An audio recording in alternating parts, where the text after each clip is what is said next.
अब देखिए इंटरनेट के द्वारा जो जारी किया गया बिहार बोर्ड के द्वारा इंटरनेट से, उसी का हम लोग साइंस वाला क्वेश्चन बनाएंगे। पहला वीडियो में हम आपको 10 क्वेश्चन बताए थे और ये हमारा नेक्स्ट वीडियो है दूसरा नंबर, जिसमें हम आपको 11 से स्टार्ट करने वाले हैं। सेट नंबर 1 का ये क्वेश्चन है सब, इसी को हम लोग देखेंगे। देखिए इसमें 11 नंबर क्वेश्चन में क्या क्या दिया हुआ है। लिखा है कि बैटरी से, जो बैटरी होता है उससे किस प्रकार की धारा प्राप्त होती है। तो याद रखना है कि बैटरी से कैसे प्राप्त होता है धारा, तो दिष्ट धारा प्राप्त होता है। बैटरी से हमें कैसे धारा प्राप्त होता है, दिष्ट धारा। दिष्ट धारा जो है बैटरी से हमें क्या होता है, प्राप्त होता है। इस धारा को हम लोग ना डायरेक्ट करंट भी कहते हैं। क्या कहते हैं, डायरेक्ट करंट भी इसको कहा जाता है। इसको डायरेक्ट करंट कहते हैं और इसको शॉर्टकट में ना हम लोग डीसी से दिखाते हैं। किससे, डीसी से। और प्रत्यावर्ती धारा बोलते हैं ना अल्टरनेटिंग करंट को। अल्टरनेटिंग करंट को क्या कहते हैं, प्रत्यावर्ती धारा कहते हैं। और ये अल्टरनेटिंग करंट ही हमारे घर पर जो बिजली आती है ना लाइन, वो अल्टरनेटिंग करंट ही होती है। जो कितना वोल्ट पे काम करती है, 220 वोल्ट पे काम करती है, यानी 220 वोल्ट का आता है। और कितना हर्ज का आता है, तो 50 हर्ज का आता है। इंडिया में जो लाइन आता है वो कितना फ्रीक्वेंसी पर काम करता है, कितनी आवृत्ति पर काम करता है, तो 50 आवृत्ति पर काम करता है, 50 हर्ज पर काम करता है। और उस कितना वोल्ट पर काम करता है, 220 वोल्ट। इसको भी याद रखना है। करंट को शॉर्टकट में हम लोग ना एसी कहते हैं। क्या कहते हैं, एसी। और देखिए 12 नंबर क्वेश्चन लिखा हुआ है कि निम्नलिखित में कौन जो है जैव मात्रा ऊर्जा नहीं है। इसमें जो है कौन सा जैव मात्रा ऊर्जा नहीं है। तो आपको याद रखना है कि नाभिकीय जो ऊर्जा होता है ये जैव मात्रा ऊर्जा नहीं होता है। जैव मात्रा ऊर्जा उसको कहते हैं जो जीवों से प्राप्त होता है। जैसे लकड़ी जो है पेड़ से प्राप्त हुआ है, गोबर गैस जो है गोबर से निकलता है, तो गोबर भी तो किसी किसी जीव से प्राप्त हुआ है। और कोयला भी आप जानते हैं कि बहुत लाखों साल पहले पृथ्वी के अंदर जो पेड़ पौधे थे जिनसे दब गए थे वही कोयला में बदल गए हैं। ये लकड़ी, गोबर गैस और कोयला, ये तीनों कैसा है, जैव मात्रा ऊर्जा का स्रोत है। लेकिन नाभिकीय ऊर्जा जो होता है यूरेनियम से प्राप्त होता है, थोरियम से प्राप्त होता है, यानी जो नाभिकीय परमाणु होते हैं उससे प्राप्त होता है। इसीलिए यही जो है आपको जैव मात्रा नहीं है, बाकी तीनों क्या है, जैव मात्रा। जो जीव से प्राप्त होगा ना वो जैव मात्रा रहेगा, जो ऊर्जा जीव से प्राप्त होगा उसको जैव मात्रा कहेंगे। और देखिए क्वेश्चन पूछ रहा है इसमें कि में कौन है जो कि नवीकरणीय ऊर्जा है। तो नवीकरणीय ऊर्जा आपसे पूछ रहा है, तो नवीकरणीय ऊर्जा उसको कहते हैं ना जो कि हमेशा परंपरागत तरीका से चलता रहेगा, वो कभी खत्म नहीं होगा। ये सौर ऊर्जा यानी जो सूर्य से ऊर्जा मिलती है कभी खत्म होगा, ये कभी खत्म नहीं होगा। यही जो है नवीकरणीय ऊर्जा है। और कोयला, पेट्रोल और ये प्राकृतिक जो गैस है ये नवीकरणीय नहीं है, बल्कि क्या है, और नवीकरणीय ऊर्जा है। कि कोयला, पेट्रोल और जो प्राकृतिक गैस होता है ये जमीन से निकलता है, कभी ना कभी क्या हो जाएगा, खत्म हो जाएगा। और ये सौर ऊर्जा कभी खत्म नहीं होगा। देखिए 14 नंबर क्वेश्चन में लिखा हुआ है कि निम्न में कौन अवकारक है। इसमें बताना है कि कौन सा अवकारक है। तो यहाँ पर जो है लिखा है हाइड्रोजन, ये कार्बन मोनोऑक्साइड है। और ये जो है कार्बन ऑक्सीजन है। और ये हाइड्रोजन सल्फाइड है। तो इसमें जो हाइड्रोजन सल्फाइड है वही क्या है, अवकारक है। आपको याद रखना है कि हाइड्रोजन सल्फाइड होता है। और देखिए क्वेश्चन दिया 15 नंबर में कि निम्नलिखित में से पीएच का कौन सा क्षारक विलयन का मान होता है। निम्नलिखित में से पीएच का कौन सा क्षारक विलयन का मान होता है। तो जानते हैं जो पीएच मान जो क्षारक का होगा वो कितना होगा, 13 होगा। इसमें देखिए 2 दिया, 7 दिया, 6 दिया, इसमें 13 दिया हुआ है।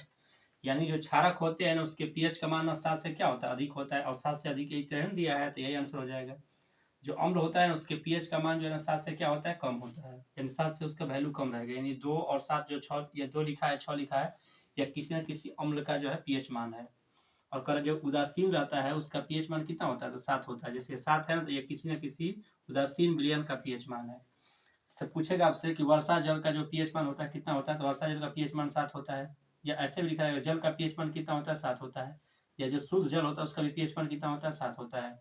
नींबू हो गया, HCl हो गया, H2SO4 हो गया, सल्फ्यूरिक एसिड, इन सबों का पीएच मान 7 से क्या होता है, कम होता है। जैसे टूथपेस्ट हो गया, साबुन हो गया और सोडियम हाइड्रोक्साइड हो गया, इन सबों का पीएच मान 7 से क्या होगा, तो 7 से अधिक होता है।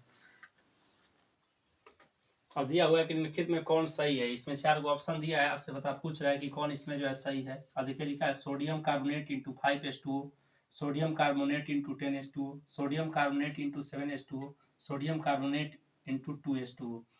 तो ये जो है ना सोडियम कार्बोनेट जो फॉर्मूला होता है ये वाशिंग सोडा का होता है।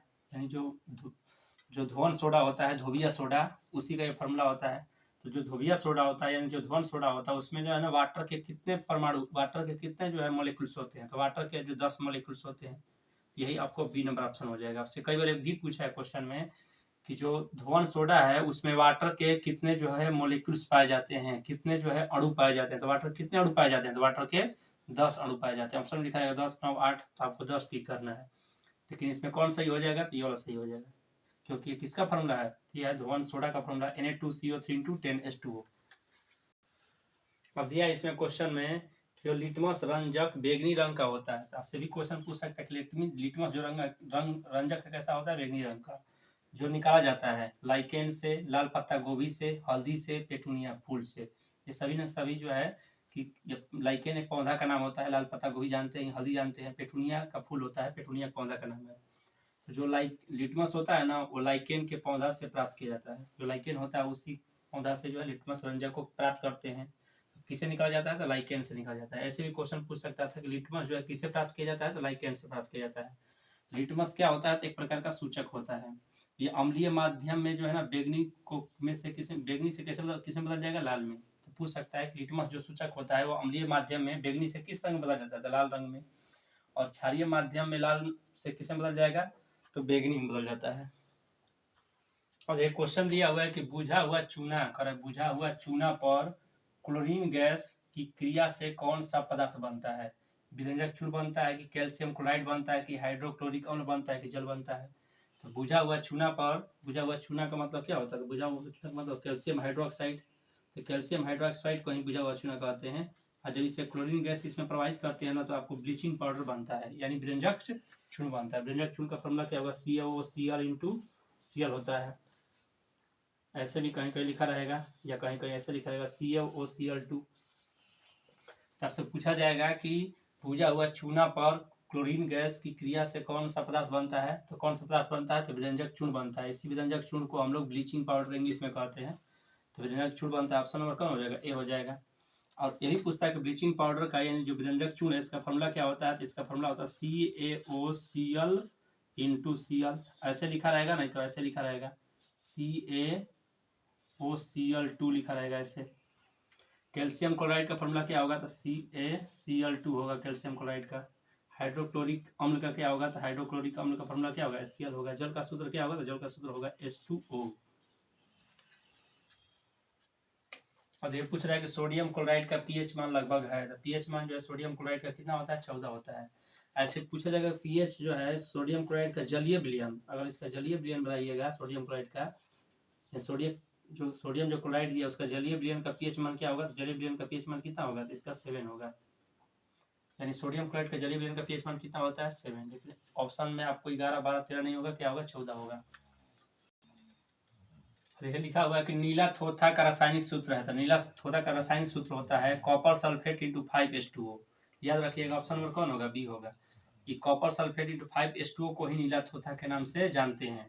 अब इसमें ये भी पूछता है क्वेश्चन में कि कॉपर सल्फेट यानी जो नीला थोथा होता है उसमें वाटर के कितने मोलिक्यूल्स होते हैं, मतलब वाटर के कितने अणु होते हैं। पानी के कितने अणु होते हैं, पानी के जो है 5 अणु होते हैं नीला थोथा